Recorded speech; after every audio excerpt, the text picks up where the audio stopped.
is again convicted of the crime. And new tonight, never-before-seen video of the crime itself. The same pictures jurors saw that helped them convict the killer.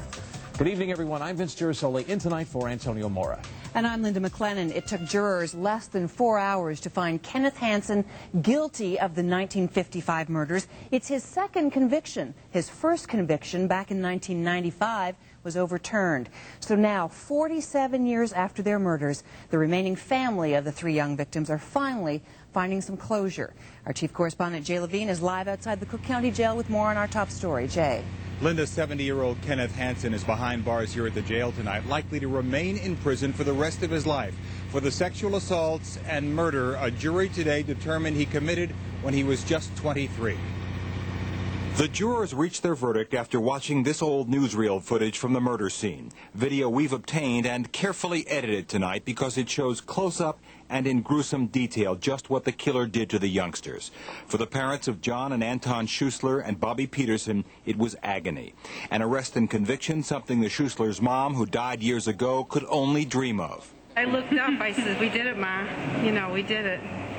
You know, it's a done deal. She's with her kids now, and nobody can hurt her or them again." The boys were last seen here on Lincoln Avenue. Their bodies found in the nearby Robinson Woods Forest Preserve, a short trail which yielded no physical evidence and for 40 years led police, among them the first homicide detective on the scene, nowhere. We walked over and looked at the bodies, and I just about got sick to my stomach. Jimmy Jack retired long ago, but had to come back to the case he spent years investigating. It just ate me up inside. And did you ever think this day would come?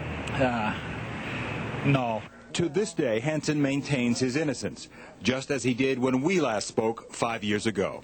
I did not commit that crime.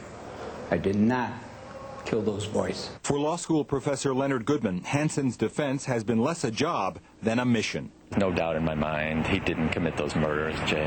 So, I think it's just too much, too many bad pictures, too many lies, and I think, it's hard to ignore it all.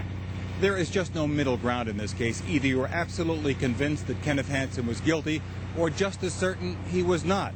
The jury, however, seemed to have no trouble with that dilemma, taking just 3 hours today to close the books on one of the oldest cases ever tried here in Cook County. Live at the county jail, I'm Jay Levine, CBS 2 News. Linda, Vince, back to you. Thanks, Jay. We have new information tonight on what is being called the largest cocaine bust in Chicago history. City and suburban